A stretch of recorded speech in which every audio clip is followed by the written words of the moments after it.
Hello, my name is Anderson Abbink, and I've been given the honor of speaking to you today as the Student of the Year for the class of 2024. I have been asked to share with you the things that I have learned over the years and my experience at LCA. The first of which is that the academic world should not be secular.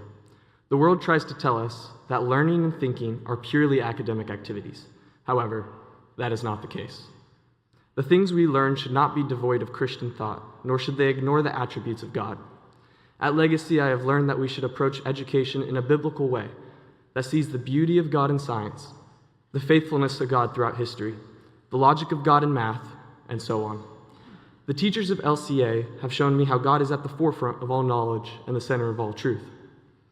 Whether it be learning about God's creation in Mr. Keyes' biology class, or studying the reasons for God around us with Mr. Littleton in apologetics. Because of them, I now see the spiritual aspect of pursuing knowledge and truth in my daily life. Since God is in everything, there is purpose in studying and continually learning about the world around us. It has become my lifelong goal to always learn despite the stage of life I am in. As believers, we are called to this lifelong learning. We are called to constantly grow in our knowledge of God and His Word, and likewise, we should grow in our knowledge of the world that God has created. As we go out to our schools, jobs, and communities, we can approach academics through a spiritual lens. Through my short experience with lifelong learning, I have learned that our life is the product of our faith. Our faith is connected to everything we do. It impacts every aspect of our lives in ways we cannot see. However, sometimes it does not seem that way. And why is that? The answer is that so often we view the grace of God as a cheap grace, something free to us that allows us to live without having to change. We believe that it frees us of our responsibility towards God's call of obedience in our daily lives and tolerates our avoidance of sanctification. But we can't avoid our sanctification as believers. And why would we?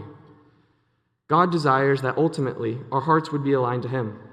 He wants us to live in the understanding of who He is and what He has done. To do that, we must understand that the grace we have been given is not cheap. It demands we take on a radical change. It was paid for with the life of Jesus Christ, the payment for our insurmountable debt.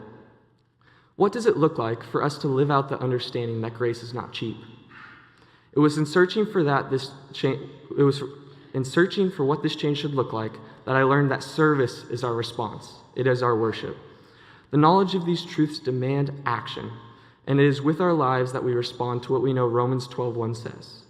I appeal to you, therefore, brothers, by the mercies of God, to present your bodies as a living sacrifice, holy and acceptable to God, which is your spiritual worship. In this verse, Paul is referring to how we are to live as Christians, for that is our spiritual worship. That is our worship in response to a merciful God, because understanding the character of God demands action within our daily lives. In the Bible, we see that we love because Christ first loved us, and we serve others because Christ first demonstrated His service for us. Similar to how the Israelites worshipped with sacrifices in the Old Testament, our service also requires sacrifice. When we sacrifice our time, efforts, and pride to serve others and impact the kingdom of heaven, we are worshiping God. The beauty of this sacrifice is delightful to God.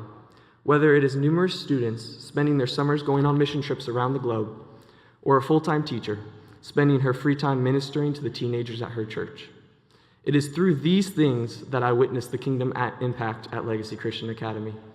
I see that service is the foundation of this community and one of our greatest forms of worship at this school. It has been evident to me ever since Adam Beck, the senior varsity quarterback, spent his free time hanging out with me in my preschool class.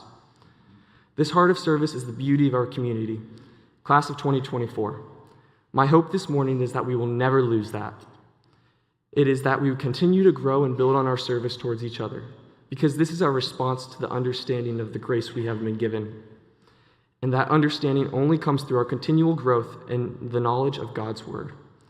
That is what LCA strives to do in the lives of each student, to raise up a graduate who longs to learn, who understands their faith and its importance, and lastly, in response to those things, goes out and impacts the kingdom of heaven and the worship of our almighty Creator.